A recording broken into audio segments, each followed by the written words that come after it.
One of my girls was like, "Girl, I'm meeting up with such and such, and we're gonna be in Grand Cayman all week. Do you want to come for a few days?" And I was like, "Yes."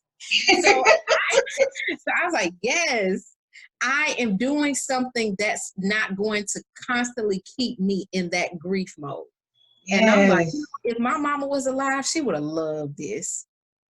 She would have been all in support of me going to be somewhere where I'm happy and that I'm celebrating life, and especially celebrating it with other women.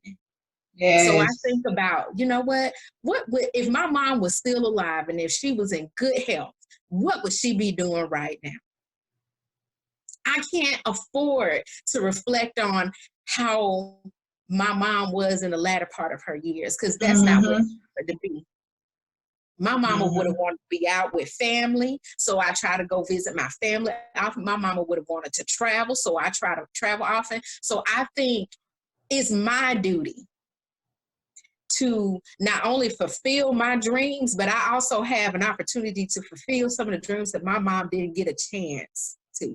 Yeah. Because she passed at 34 and I'm Mm. 38. And I'm like, you know what? If my mom was 38 and she was in the best health and the best moment of her life, what would she be doing right now to live it up? I'm going to do that. Yes. I love it. So let me ask you, what would, if you're 36 and your Mm-hmm. mom was 36 when she passed, what is something that you know from the best that you can remember from your mom? What is something that you know she would have been doing right now if she was at her best?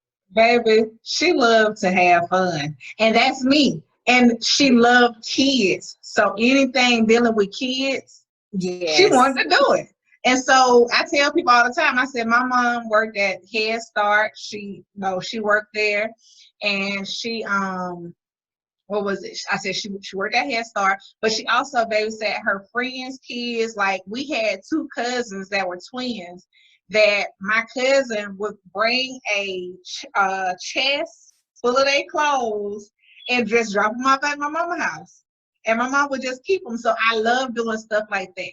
I just Mhm. love being around kids, having fun, playing games. So like when we have parties, the kids want to come because they know that I'm Yeah, gonna they know be your mom in some coming to the club. sweatpants, some tennis shoes, and a t-shirt Yeah.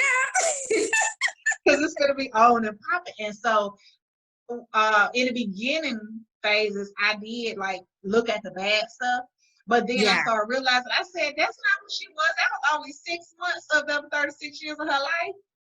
That was only Uh-huh. 6 months." And so I Yes. just remember her coming and just having fun and being a teacher's assistant and just stuff like Yeah. that. Just coming up to the school, just popping up out the blue, going to my brother's football games. So that's why it's important for me to always go to my kids' games, and I don't like to miss Yes. them if I don't have to. So little stuff like that. And then, of course, she wasn't married, but she just Mhm. loved family and she loved togetherness, and Do I you try to do remember? that.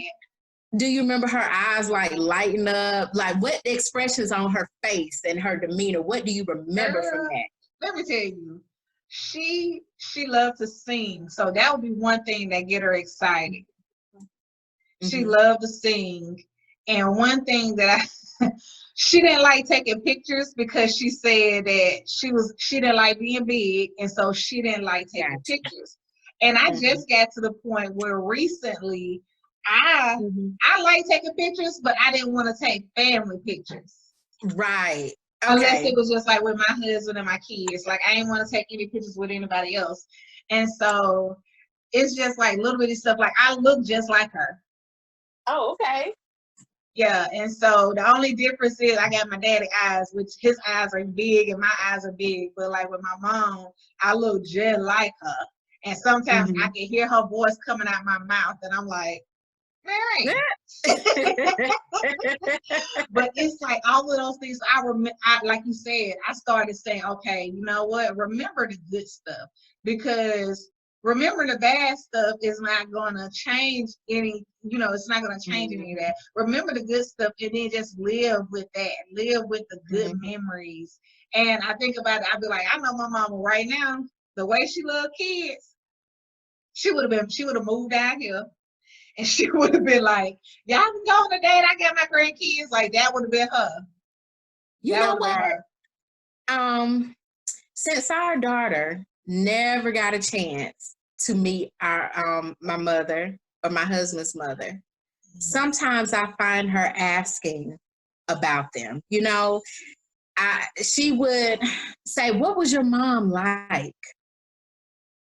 And I would show her pictures, and she was like, I remember our daughter saying, "You know what? I bet she would have really loved me." And that just melted my heart so much. And that's why it's also important for us as adults to heal from our parents passing, because they need to see how to celebrate someone when they're no longer here too. Yes. Mm-hmm. Yes. And while you was talking, this memory came back. So my mom played the drums at the church. Oh, okay. Yes, honey. And like those would be her happiest moments, man. She be giving. Yeah. And I was like, look at the mom, what's up with the drum player? And that was an issue I had too, because after she passed, somebody else started playing drums, and I was looking like, it's like, no. You'll never be like my mama. Never, never. Because she'll be playing them and singing at the same time, and playing them and singing them at the same time. Mm-hmm. One thing that my mama used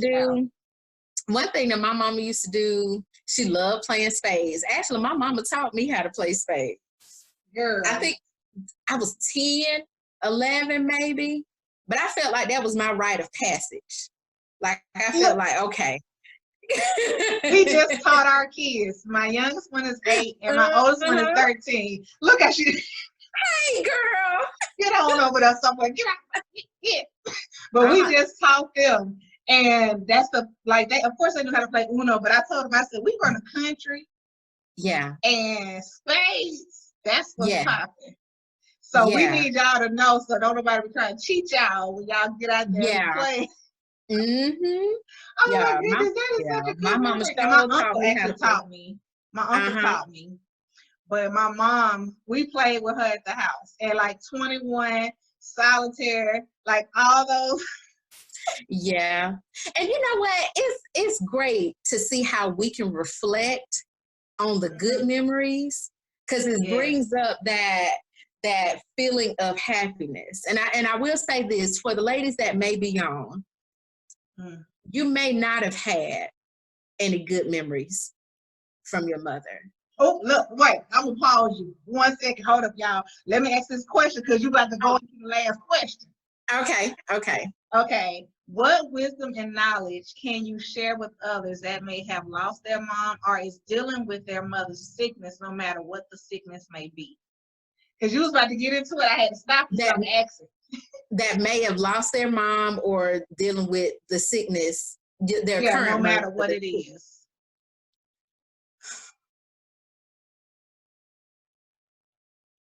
It depends on the relationship that you have with your mom. I would just honestly say, make the best of it. If your mom is still here, this is one thing that I told told my bonus daughter, because she loves her mom dearly, but there are some things that she don't like. And I know we've all been in situations. I said, love your mom, but also learn your mom. And just do the best you can with it. That is because it's loaded, because everyone has different relationships with their mother. And sometimes there are mothers that have done some low down and dirty stuff, and it's hard to get past that. So I'll say love your mom, but also learn your mom, and just do the best that you can with that. For those that are even at tension with their mothers right now, sometimes you just got to pick your battles.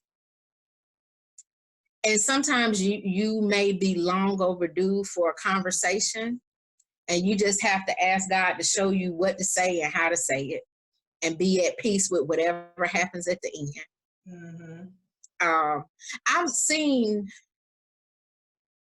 a article going around on Facebook about the toxic relationship that daughters have with their mothers. And that makes me kind of sad. Yeah. Because I didn't know that many women,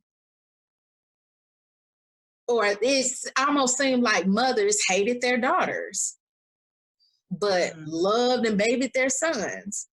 So I do pray that any woman that's in this position, if their mother's still alive or their mother's going through something, that they find some element of healing for themselves, but also just try to make the best of the situation. And some things, I wouldn't say just sweep things under the rug, but sometimes you just got to use wisdom and just be like, you know what? Yes. If she didn't get me this bracelet that I wanted in the 9th grade or whatever, and I'm still mad at her about that, you know, some stuff you just gotta not be petty with. Yes. Whatever. Yes. Because life and is you know, unexpected. That's the truth. And then I want to take you back because Holy Spirit's like, take her back. Because you were saying you like how we can reflect on the positive things. What was the rest of that you was getting ready to say? You was like, because we can reflect on it. Reflect on the positive things and learn to heal from the negative things. And see, and that's why it goes with this, because you're giving them knowledge and wisdom on, yeah, it may be some negative things, but you have to heal through it. I love that. And one of the ways to heal through it, some things you are going to have to uncover. It's like a scab. Some people have like some wounds that just need, you got to take the Band-Aid off. You got to snatch that Band-Aid off. You see, you better snatch that Band-Aid off.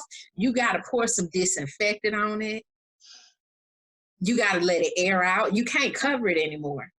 And that's the thing, because you know the Band-Aid is there to protect it from debris, but when you get home, you need to take it off so that it can heal properly, because all it's going to do is keep getting wet with the Band-Aid on it, because you're going to sweat. Sweat from the Band-Aid. Look, that's a whole word, but we ain't going to go all the way into that, but that's a whole word. I will say there's one thing that I had to heal from after my mother's death that I just really had to snatch the Band-Aid off. And I know she wasn't there to defend herself, but I remember publicly sharing a story of how, just to be honest, towards the end of my mother's life, her husband was going back and forth between her and the mistress sexually. And my mother, as the wife, took the stance of, well, this is my husband. I'm going to fight for our marriage. I'm going to pray to God and all of that. And she was the one that ended up losing her life. And what happened was that for whatever reason, or however it turned out, her husband ended up moving on and marrying the mistress, having a new child with the mistress. And then on top of that, the mistress ended up abusing me. And physically abused me. Like I had to go to the hospital and be taken out of the home. So one of the things that I had to heal from, even though I know that's not what my mom wanted, because she wasn't there, I did feel like if you had just fought and stayed here and just did what you need to do to keep yourself alive, this probably wouldn't have happened to me. Yeah. And I had to heal from that, because that happened after her death. And I also had to heal from the choices that grown folks made that put me in danger. So I said all that to say that there are certain things that you are going to have to heal from, straight up. And you're going to have to choose that. Whether you go to therapy, whether you do something in your church or what. I think church is good, but there's a lot of things that happen outside of church that you got to deal with outside of church. You got to have some therapy. You got to have a good circle of people around that's going to help you through it. And, yep. And that's the key thing too, is having people around you that have noticed it and be like, hey, do you need to go talk to somebody, or do you want me to go with you? Like, we can go together so you won't feel alone. And then if it gets to a certain point where you feel like I need to step out, I'll step out so that you can have that moment. Yeah. Yeah. I ain't even gonna lie. There was a point when I really needed that. I really needed that, because sometimes you just, when you're trying to heal, it's not pretty. It is not pretty at all. You have some moments where you can smile through the pain, but when you're really in the midst of it and you're like, I so want to get past this. Yeah. I so want to be in a better place. But sometimes when you rip off that Band-Aid, it's gonna hurt. But you got to do it, because your future is at stake. Your children's future is at stake. And one of the reasons why I did fight so hard is because I did not want our daughter to even remotely feel how I felt as a 15-year-old girl that lost her mom, Yeah. And then had to go into an environment where I had to have some reverence and respect for the woman, the new woman that our father chose to be with, who ended up doing me wrong. Yeah.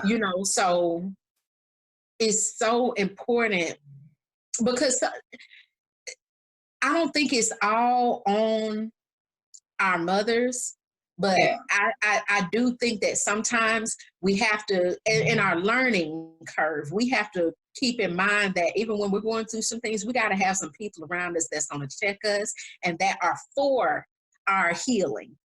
Yes. That do not enable us by allowing us to stay in dysfunction. Because there are some people that's like, well, just suck it up. It's a part of life. Or they'll say, well, I don't need to deal with this. That's water under the bridge. They dead and gone. I can move on in my life or whatever. But not even realizing that subconsciously, some of the decisions that they make have been influenced by what they dealt with in the past. Yeah.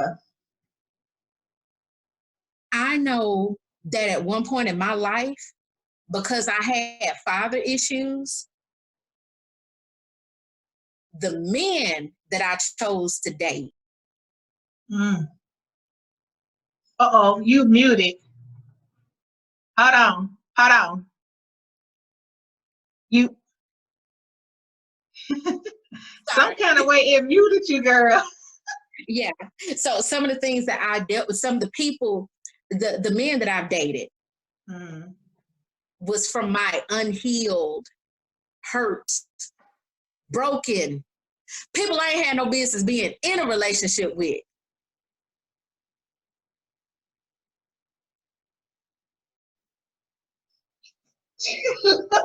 You better say it. You better look. And you know what? And that's why I'm for just facing certain things, because the woman, for example, the woman that I was 10 years ago, 20 years ago, has evolved. And I'm a 38-year-old woman now. And there comes a point where I have to realize that the woman I am now is making different decisions based on the hurt, broken woman that I was at 23. So some of the decisions that I made at 23, would I make them now? No, because I'm in a different place. Hey, I'm a wife now.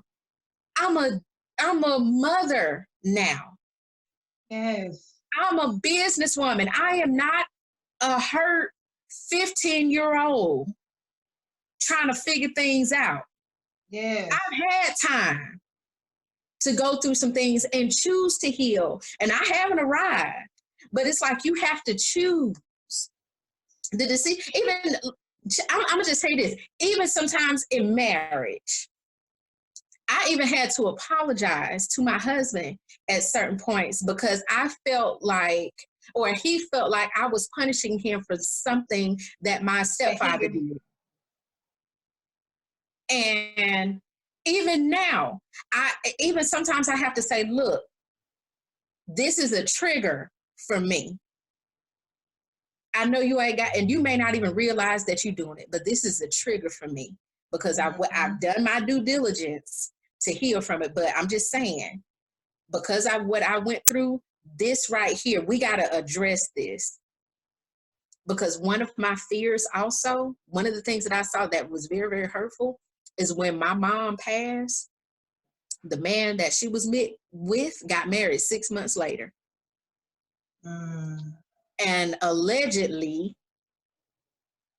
moved on very, very well with a nice sum of money. You get what I'm saying? So my mom's dead and gone or whatever, but he grieved a little bit and moved the heck on. So what I'm realizing is, look, life happens. But what I'm not about to do is sit here and lose my life trying to hold on to situations and hold on to people and hold on to patterns that is going to kill me. And whoever it is that's listening up until this point, I'm going to say this right here. That job that you got, that's stressing you out, that's taking 10 to 12 hours of your time every day, all day, where you don't even have enough time for yourself, your children, your husband, put that in check, sis. Tell the people. Whoever you are, put that in check, because some of the things that you may be doing for your employer, you need to do for your husband. So your husband can take better care of you in the manner that you need. Yes. So your children can grow up and understand that mom is available, that mom is happier when she has put certain things in their proper place, priority. I felt the need to say that. I don't know who's going to be listening to the replay or whatever, but put that in check, because you need to be around for much longer. Don't let stuff take you out of this world or keep you in the hospital long term. Get your healing. Yes. I felt that. I felt that. Faith with some things. Get out of debt. Lose that weight. I remember there was one point in time where I was like, I gotta lose this weight because I can't even give myself a pedicure because my stomach in the way. And I can do something about it. Like things like that we can change. You can't be like, well, my husband don't support me in this and that. Look, all your husband probably going to have enough energy to say is, hey, you can do it. It's up to you to make that it's up to you to make that change. Yes, you better say it. The sessions with you. Your husband not gonna be there all the time. He gonna be like, look, you can do it. I gotta go to work so I can pay these bills and help take care of y'all. You get that 1 hour counseling session on your own time. You got enough time. Don't do therapy by binge watching a bunch of TV either. Because I've done it. And I know it's easy to do. Yes. Because you just probably just want to watch trash TV because you don't want to deal with hurt and pain and all that. But there comes a time when you got to turn that TV off. You either need to lay down on the altar or you need to go to the beach and look out at the water. I get that. But look, like while you was talking though, and you were saying like your parents, like if you have an issue with your mom and stuff, just, try to work through it and stuff. And it took me back to, this ain't even got nothing to do with my mom. It took me back to when I was getting ready to graduate college, it was May 4th, 2018. And yeah, your birthday was the next day. Okay. Just all up in my conversation. But 2018 or 2018. and I got my degree. But I had, told my family about it, told my dad about it. He was saying he was gonna come. And like the day before my graduation, my auntie was telling me that they weren't gonna be able to come. And I was like, okay, I'm cool with it. Then I've been blowing my daddy up for like a week. Blowing him up.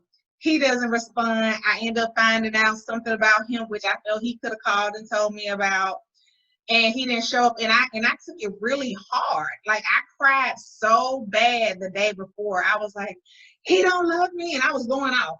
It was bad. It was really bad. And one of our sisters, she was like, Sophia, has he ever showed up? And then, Child. and I was like, nah. She said, so why is it such a, like, what's the issue now? And so I said, this is something major. You would think you would at least show up to this one major thing, right? So, but listen, this is what I got from what you were saying. And so I ended up having to talk, and my pastor ended up preaching. Like he didn't do like a regular Father's Day thing. He just was talking about, if you got issues with your daddy, you need to go and have a conversation with him. And while he was talking, Holy Spirit was telling me to write down exactly how I felt and then tell him. And my pastor, while he was preaching, he said, meet them where they are. So meet your mother where she is. And I told him, when I finally talked to him, I told him everything I felt. And I told him, I said, and you said something about expectations. And here's the thing. I said, I put you on a pedestal that you never were on. I put you up there. I had a shoe. Therefore, that was mine. Real though. That was my mistake, because I shouldn't have put you up there, because I held you to this standard that you wasn't ready to be on. And I broke down everything, and he didn't say much. And I'm gonna be honest with you, we did not talk for several months after that, because he didn't say nothing. He said, well, I love you and I'll talk to you later. And I said, I love you too. And we didn't talk about 3 or 4 months. And Holy Spirit told me he needed to process that, because that was a lot. And I'm the oldest of his kids, and I had never talked to him like that. It wasn't in a bad way. It just was, I put you up there when I should have just met you where you were, because you weren't up there. You were here. Ooh, and that's powerful, but that's, Lord, yes. So you gotta meet, though. If you're having a situation with your mom, meet her where she is. Go ahead and explain to her how you feel, but meet her where she is. If she's if she is in the lobby, then that's where she is. Meet her right there in the lobby. So then okay, I can't expect her to be on the 5th floor, because she's still on the lobby floor. Oh, that's not even the 1st floor, really. That's the lobby, because some hospitals, it's showing me the hospital I be going to sometimes. There's a lobby, then there's the 1st floor, 2nd floor. So you gotta meet them where they are. I needed to hear that. Thank you for sharing that. Because sometimes when I do speak to people, or speak to family, or speak to friends, sometimes I do have to remember that they are just not there. It doesn't make it bad. Yeah. They are just not there. Sometimes even for a living, I have to speak to customers that want to buy a home, and I have to sort through their credit and income. And sometimes they have unrealistic expectations, and I have to meet them where they are. And I even have to say, look, I understand. This is where you are right now. Where do you want to be? Okay, here's a few tips to help you get to where you could be. But sometimes I used to find myself being aggravated, because I'm like, why can't you just get there? So we can move on. So we can. But it all takes a shifting of the mind. So if you can't change your mindset. and compassion. Yes. Like that, I realized to a certain degree, I'm not as mature in certain Mm. areas as I need to be in Yeah. problem solving. I Wow. would like to be, but it takes a real divine, godly level of patience and understanding that I may not have. Yeah. I could get there, but sometimes I'm just like, okay, this is taking too long, but this is just too much.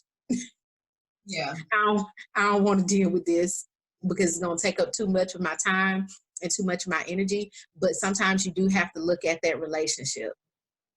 And if there is an element of healing that's needed, patience and compassion is going to be required. Yes. And sometimes it starts with you. So with you saying, you know what, my bad. I expected you to Yes. be here when you were not there. And I know Mm-hmm. you probably have the best intentions. Yep. And that's exactly what I said. I was like, I said, it doesn't change the way I love you. I said, but it took that happening for me to be like, wait, why do I expect him to do it? And then when the pastor preached on it, and he said, he said, meet them where they are. And it went to a whole nother level, and the Holy Spirit started talking, and I went and wrote it all down. And so I went and got my notebook, and I said, this, and this. And I said, I need you to just listen. I said, you can, I said, I'm okay with however you respond. I said, but I want you to just hear what I got to say. And you And know what? And that can help a young lady that may need to have a long overdue conversation with her mother mm-hmm. that's still living. Yep. Because sometimes, and it's been said, you know, sometimes Black mothers don't apologize. Mm-hmm. And I'm like, I disagree. Because sometimes, you She know, over here making this face. I'm sorry. no, that's what She I was, said, chat. no. Oh, She's trying to go somewhere, and oh, and she's trying to rush you, child. Wait, sis. she trying to make tears come. Wait, sis. We having a grown folks conversation that's gonna help the people. But yeah, a long overdue conversation. But it's, I'm so glad we got to do this, because I've been waiting, and I've been like, Lord, come on, when we gonna get to do this? Because it needs to be done, because a lot of people have to hear, not just ones who have lost their moms. Because like I said, there's some people who their moms may be out in the streets, and it could be without her, because she's not really she's there, but she's not there. And you're dealing with, okay, how do I navigate this way, and how do I become a one, like, how do I act as a woman, how do I respect myself, how do I respect other women, how do I communicate with women, how do I, like, I got other women in my life, but I really want my mama to teach it to me. So little stuff like that. Yeah. One thing that occurred recently is when I had to open up to our daughter about Mm. what I experienced in certain degrees, in certain instances as a child, Mm-hmm. good and bad. And I had to share with her like a couple of bad things that I experienced. Mm-hmm. You know, like I said, I have this scar over my eye. And I go to have lunch with our daughter at least once a week at school. And she said some of her classmates they ask her all the time, what happened to your mom's eye? And our daughter knows Mm-hmm. in detail, because I had to break down and tell her, because that was part of a very, very big healing journey that I had to go through a couple of years ago. And I broke down and tell her, this is what mommy has gone through. Because, with children, they love their parents. But I Yeah. had to tell her, this was something that happened to me, and I had to learn how to move through it. So when she was at her school and some of her classmates asked what happened to my eye and all of that, it made her feel uncomfortable. Mm. And so I had to, in a roundabout way, just teach her what to say and how to move on from it. Because she can't just say, oh, her stepmama bit off a third of her eyelid. She can't say that. So I had to say, okay, this is what happened, or your mom had a childhood injury. Mm-hmm. Yeah. So sometimes some of the things that happen to us, we do have to share with our children because it affects them. And then also she needs to learn how I still keep going, because I don't want to stop going to have lunch with my child in fear of her being embarrassed by her classmates, wondering what happened to me. That's good. That's good. You know, and actually that happened a couple of days ago. And it kind of hurt me a bit because it was something that happened in my childhood it's a physical scar. Yeah. And though I've healed a lot from it emotionally, the scar is still there. So I just kind of had to be vulnerable with my daughters, because she would say, well, why did that happen? Why did she do that? But you're a kid. Did she know that you were a kid? Yeah. And I had to tell her, yeah, well, why did she do it? I don't know. So sometimes I said all that to say that sometimes we do have to be vulnerable with our children of our experience when we were younger, so that we can continue to heal, but we can also relate to our children. Yeah. And let them know, like, hey, we can have that conversation. Yes. You know, this is how you be resilient. This is how you explain yourself without explaining too much. You know, and then I don't want our daughter to be embarrassed, because I can't control it. And one thing she said, well, you know what? I'm glad you come up to have lunch with me. And that really made, despite the circumstance, that made it feel good, because I'm also thinking, I know that our mother is celebrating the good parts. Our mother used to come up to the school all the time, and all I'm doing is just trying to do something that I saw our mother do, and I don't want anything to get in the way of that bond that I'm forming with my daughter. Yeah. You know, so I hope that that means something, or that's relevant to the conversation. It is, because it's ways that you're teaching your daughter, and even though you may not have had that specifically way of teaching things taught to you, you've learned, okay, this is what I wanted to happen, so let me do that with my daughter. Yeah, and have that communication. Yes.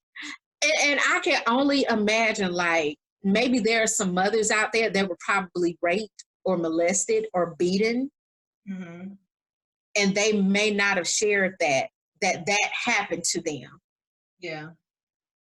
And sometimes as a child, especially when you grow up, it kind of helps to know what happened to your parents if they went through something, so you can have compassion for them. Yes. And instead of saying, oh, she just mean, oh, she just this, oh, she just that, you know, even it's a lot. Like, even my husband did not grow up with his father. So when he had children, there are certain things that he had to correct and certain things that he had to learn in order to be a better father. And he was like, well, my father wasn't there. So some things I don't know how to do when I'm interacting with my own children. I'm doing the best that I can. I'm providing for them.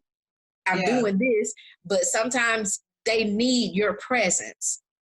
And he's there, but he's like, okay, this it? This good?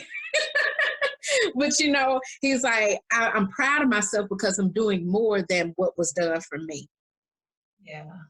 So that could be a good takeaway too, as you're dealing with your own children and you may have dealt with something with your parents.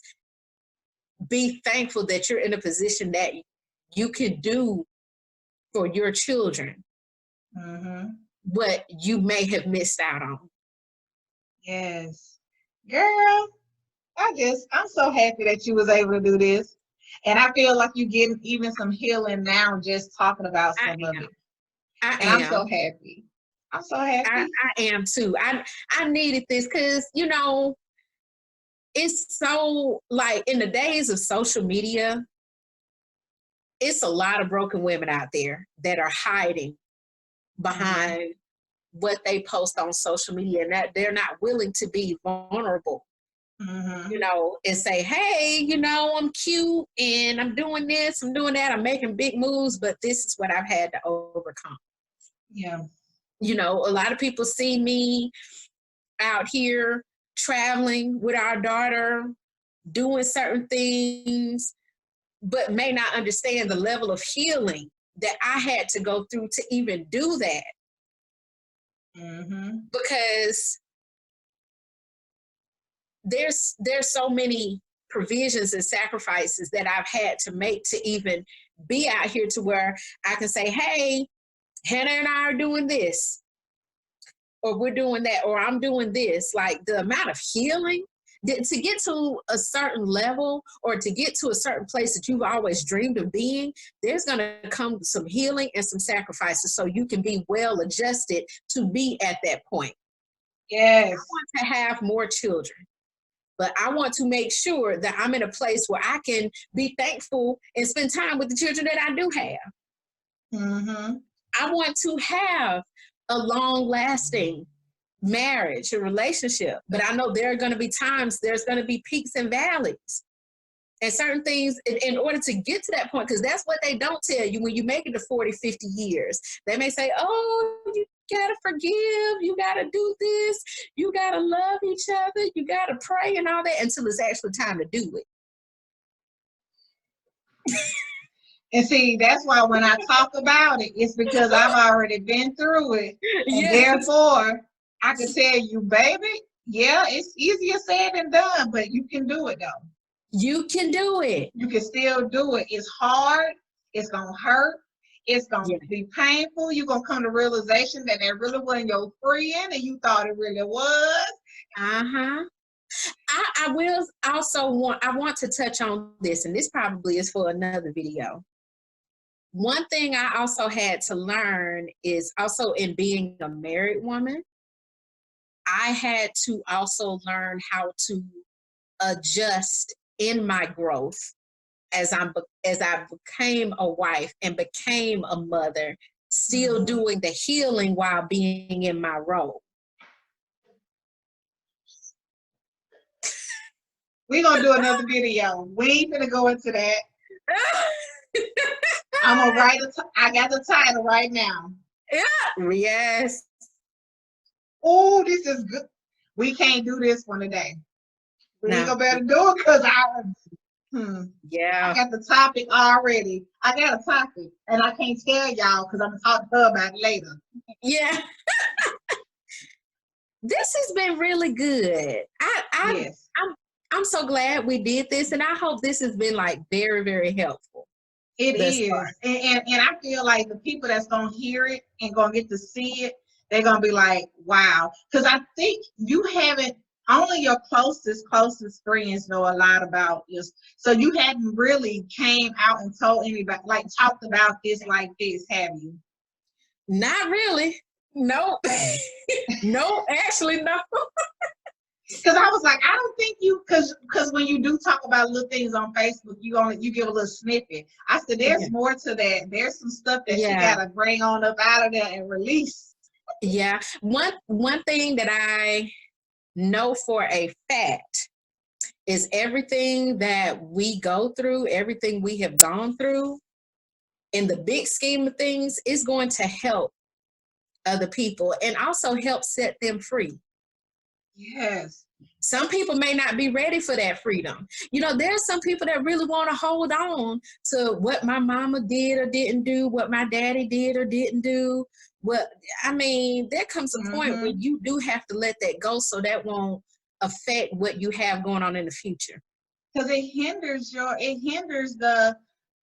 your purpose and your call and your walk. Because what if your call is to help people who have issues with their girl? Let's talk about this. Forgiveness. How about that? You know, freedom of your mind, freedom of your finances. Because I even realized that there was a money block that I had that was tied to some things that I witnessed and experienced growing up, like a big old money block, operating from a place of lack and scarcity, operating from a place of fear.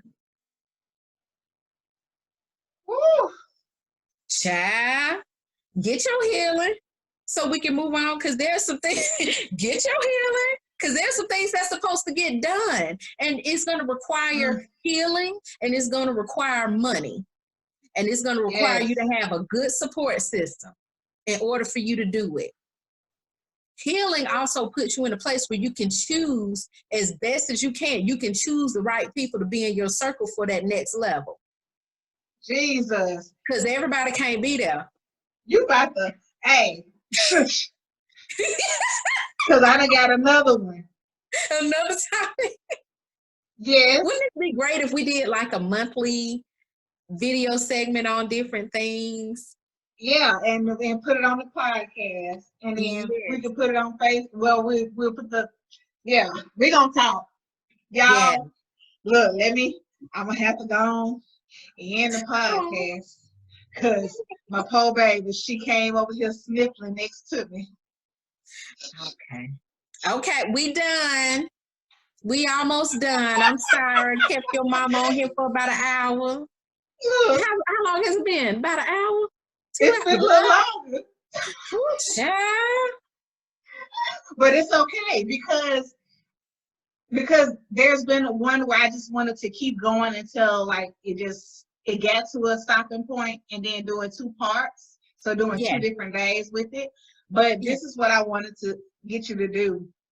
For anybody that listens or tune in when we do air everything, how can they get in contact with you? Give them, like, whether you want to give them just your Facebook information or your business number of how they can just get in contact with you. Maybe they want to talk to you about financial services, or maybe they want to just get a little more information or knowledge from you about how to deal with whatever situation they're going through. I think for now, people can contact me on Instagram. Pleasantly Unique on Instagram.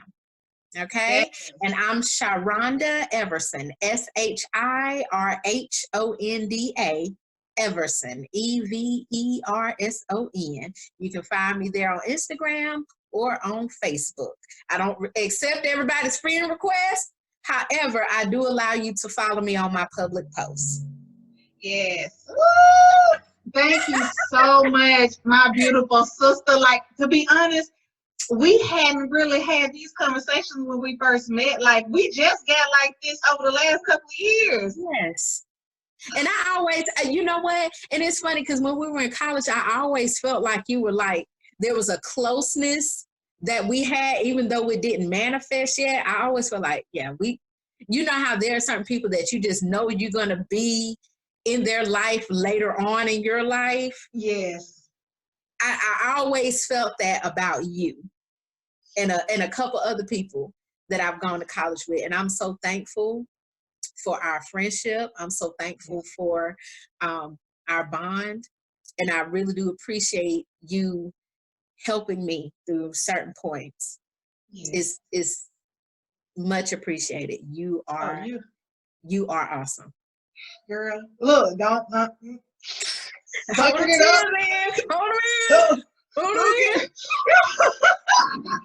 Don't get me started, because I'm just being obedient, and on top of that, I went through some of the same stuff, and so the Lord is just like, okay, take that wisdom and knowledge And it's so funny. My name means wisdom and knowledge. Come on now. Yes. Come So on. take that Sophia wisdom and knowledge and use it and help others get past things that they can't seem to get past, that they just stuck. And so that's what I've been doing. And that's why it's called the core, because at the core of it all, listen, if that core ain't strong, if you don't have a good relationship with God, your core, your Holy Spirit, like all of that, if it's not all together, you're gonna fall apart. And you need to strengthen that core. You gotta strengthen it. You gotta strengthen it. So I just thank everybody, for tuning in. Thank you again for just being so open and honest about everything, and being just wanting to do this with me, because you could have said no, but you was like, okay, I'll do it. Let me check my schedule. And and I always try to work around your schedule. I just really appreciate you. And I just pray that God blesses you beyond your wildest dreams. Child, I'm ready to receive it. Yes, I'm prepared for it. Shoot. And I'm gonna actually end this with a prayer. Okay. So I'm gonna go into a prayer. So God, we just thank you for this moment, God. Thank you for using us as vessels. God, I pray that there's less of me, more of you, all of you and none of me.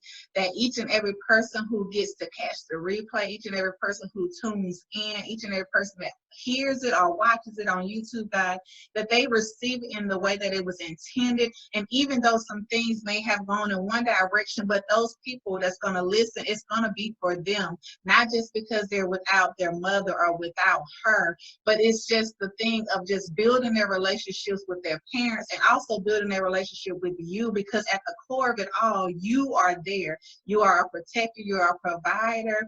Holy Spirit dwells on the inside of us, and when we lean on you, you give us all the strength we need when we're weak. So God, I just thank you. We lift you up, we magnify your name. Amen. Amen. So we will see you guys again. She will be back. I got a couple of people I got to bring back, because y'all be stirring that soup up. Stirring on up, yeah. Jesus. But you guys, we love you, and we will talk to y'all later. Peace out.